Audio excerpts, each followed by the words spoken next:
Hello friends, स्वागत है आप सभी का आपके अपने यूट्यूब चैनल लर्निंग नीट पर। और जैसा कि आपको पता है कि डेली शाम को 7:30 बजे की आपकी एक क्लास होती है जो कि डेडिकेटेड है पूरी तरह से हिंदी टीजीटी एंड पीजीटी के लिए।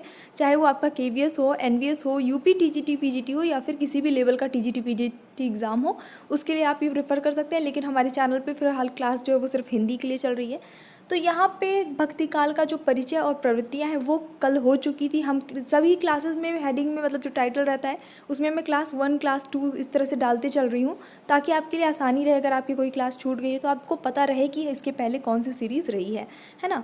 तो भक्ति काल का हमने प्रवृत्तियाँ देख ली हैं, परिचय देख ली। उसमें याद करने के लिए इतना ज़्यादा कुछ नहीं था। अगर आप हेडिंग भी एक बार ध्यान से पढ़ लेंगे तो एग्ज़ाम में आपको 100% वो देकर जाएगा। उसमें कुछ भी कन्फ्यूज़न होने जैसा नहीं था। अब जो मुख्य रूप से प्रश्न बनते हैं वो कहाँ से बनते हैं? सिद्धांत से बनते हैं कि इस सिद्धांत के प्रणेता कौन रहे हैं या इनका संबंध किस सिद्धांत से रहा है। तो वो कल हमने जो है देख लिया है। अगर आपने याद नहीं किया है तो प्लीज़ उसको याद कर लीजिए। प्रश्न वहाँ से बहुत बने हैं अगर आपने प्रीवियस ईयर के पेपर देखे हैं तो। और यहाँ पे भक्ति काल से अब जो और प्रश्न बनते हैं वो बनते हैं जो भी इसकी काव्य धाराएँ चली हैं भक्ति काल में। मुख्य रूप से 2 काव्य धाराएँ चली हैं, फिर उस 2 के अंतर्गत भी 2-2 आ जाते हैं। तो प्रश्न यहाँ से बनता है कि जैसे कि निम्न में से सगुण काव्य धारा के कवि कौन है, या फिर प्रेमाश्रयी शाखा के कवि कौन है, इस तरह से प्रश्न बनता है। इसके अलावा रचनाओं से प्रश्न बनता है कि जैसे ये एक रचना है तो इस जैसे पद्मावत है तो पद्मावत के रचयिता कौन है ना। तो इस तरह से प्रश्न बनते हैं। तो आज हम यही देखने वाले हैं कि जो काव्य धाराएं चली हैं उसके अंतर्गत कौन कौन से प्रसिद्ध कवि आते हैं और उनकी क्या प्रसिद्ध रचनाएं हैं जिनसे प्रश्न आज तक पूछा गया है। क्योंकि भक्ति काल में सबसे ज़्यादा प्रश्न ये सिद्धांत से और यही रचनाओं से पूछा जाता है, शाखाओं से पूछा जाता है। चलिए देख लेते हैं। तो जैसा ये तो हमने कल ही देख लिया था कि भक्ति काल को 2 भागों में विभाजित किया जाता है, निर्गुण भक्ति काव्य और सगुण भक्ति काव्य। ठीक है। तो अब पहले हम देख लेते हैं यहाँ सगुण भक्ति काव्य, क्योंकि जिसमें ये हमारा पॉजिटिव वाला जाता है। सगुण भक्ति काव्य मतलब इसमें होता है, इसमें कवियों ने ईश्वर के काल्पनिक स्वरूप की व्याख्या की है। अब जाहिर सी बात है कि ईश्वर को किसी ने देखा नहीं है, जो कवियों ने भी जो व्याख्या की वो काल्पनिक ही रहा है और उन्हें अपने साहित्यों में चित्रित भी किया है। आज हम जो भी मानते हैं कि भगवान ऐसे दिखते थे, भगवान वैसे दिखते रहे होंगे, वो सब कुछ कल्पना पे ही आधारित है, क्योंकि रियल में ऐसा किसी ने देखा नहीं है। तो एक काल्पनिक स्वरूप यानी कि भगवान को एक स्वरूप दिया गया कि भगवान ऐसे हैं, भगवान ऐसे हैं, भगवान उनकी जो व्याख्या पूरी की गई वो सगुण भक्ति काव्य में की गई है, कवियों ने की है। अब ये सगुण भक्ति काव्य जो है वो भी उसकी 2 शाखाएं हुई, 2 शाखाओं में विभाजित होकर काव्य रचनाएं हुई हैं भक्ति काल में। एक तो है कृष्ण भक्ति शाखा और एक है राम भक्ति शाखा। तो जाहिर सी बात है कि कृष्ण भक्ति शाखा में कृष्ण भगवान के स्वरूप को जो है इसका वर्णन मिलता है, जैसे मीराबाई ने किया है, रसखान ने किया है ना। राम भक्ति शाखा में क्या हो जाता है कि राम भगवान को केंद्र मान के उनकी उनकी आराधना की गई है राम भक्ति शाखा में, तुलसीदास ने जैसे किया है। तो ये सारी चीज़ें हैं, ये आपका बहुत ईजी है याद करना, ये इसको भी इसमें कोई कन्फ्यूज़न की संभावना नहीं है, बहुत आसान है। सगुण जैसे आप स से मान जाते हैं कि स का मतलब होता है पॉजिटिव, यानी कि भगवान के जो स्वरूप को माना गया है, भगवान को प्रत्यक्ष माना गया है, इस तरह से।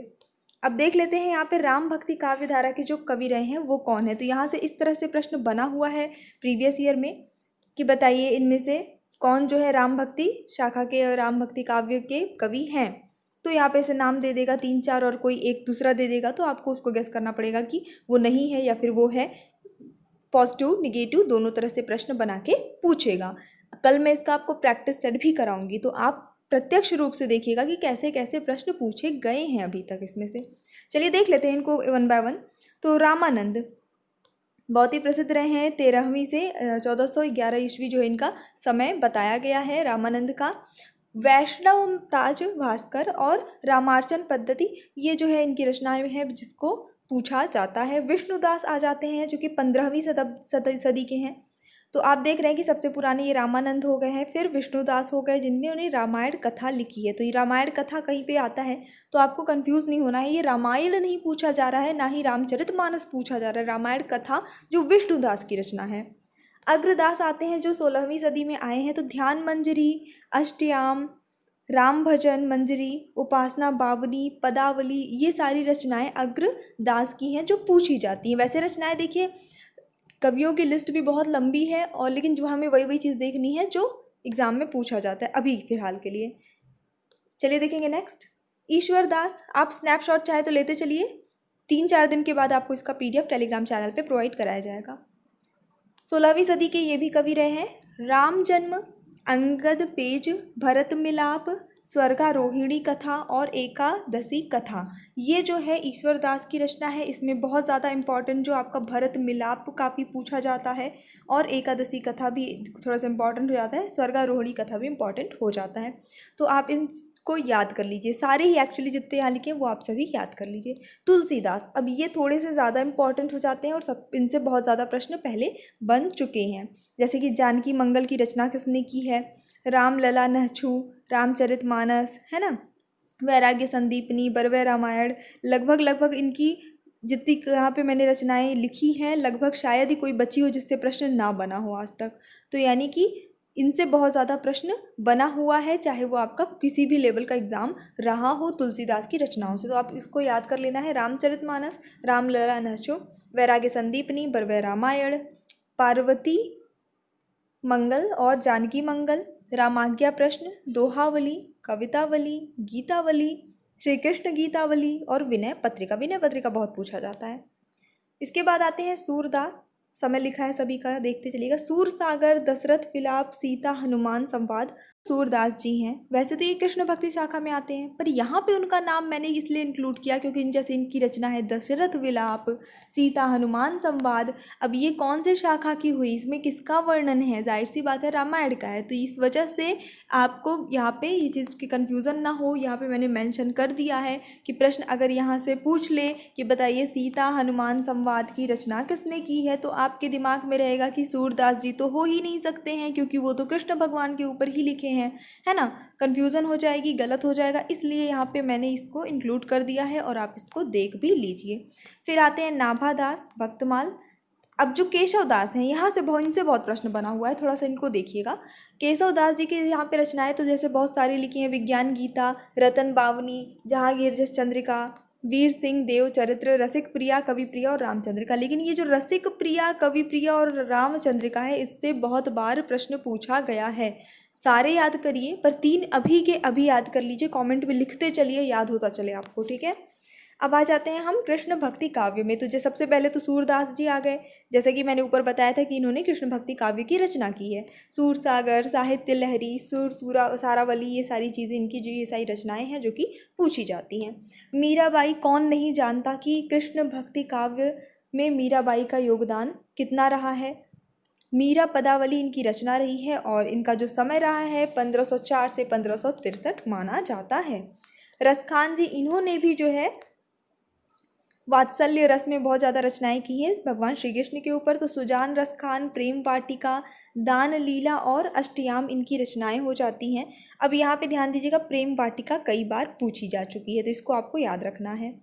इसके अलावा कुछ और भी कवि हैं जिनका नाम बेसिकली आपके ऑप्शंस में दिया जा सकता है। तो कुंभन दास हो गए, परमानंद दास हो गए, कृष्णदास, नंददास, गोविंद स्वामी, चीत स्वामी, चतुर्भुज दास, श्री भट्ट, स्वामी हरिदास, जगन्नाथ गोस्वामी, बिहारिन दास, नरोत्तम दास। ये सब कुछ एक नाम है जो आपकी नज़रों के सामने से गुजरे होने चाहिए, क्योंकि ऑप्शंस में आ जाएगा तो आपको कन्फ्यूज़न ना हो कि ये किसके हैं। तो ये सब सगुण काव्य धारा के ही कवि हैं।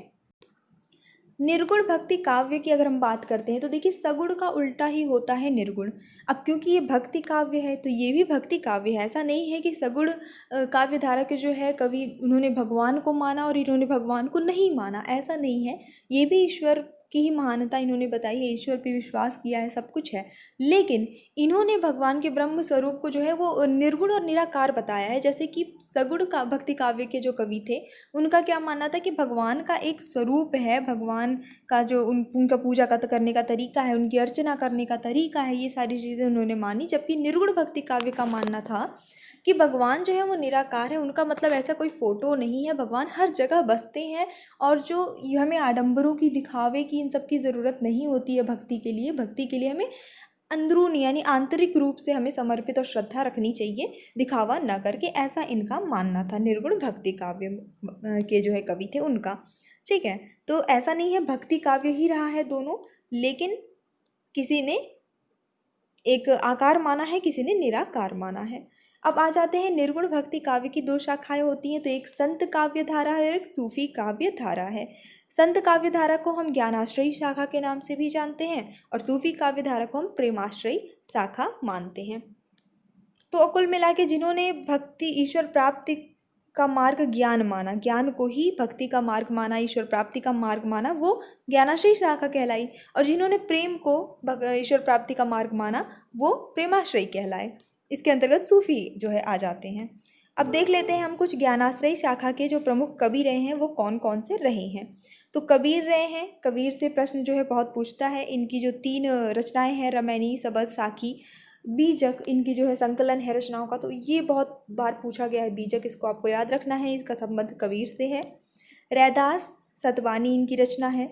गुरु नानक जो रहे हैं, जपुजी, आशा दीवार, रहीरास और सोहिला इनकी रचनाएं रही हैं।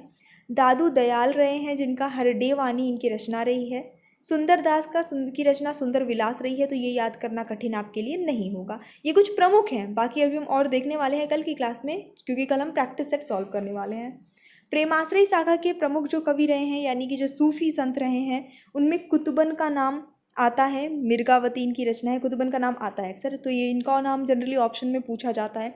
निम्न में से कौन प्रेमाश्रयी शाखा के प्रमुख कवि हैं या कवि नहीं हैं, ऐसा तो फिर उन ऑप्शंस में से इनका नाम आता है।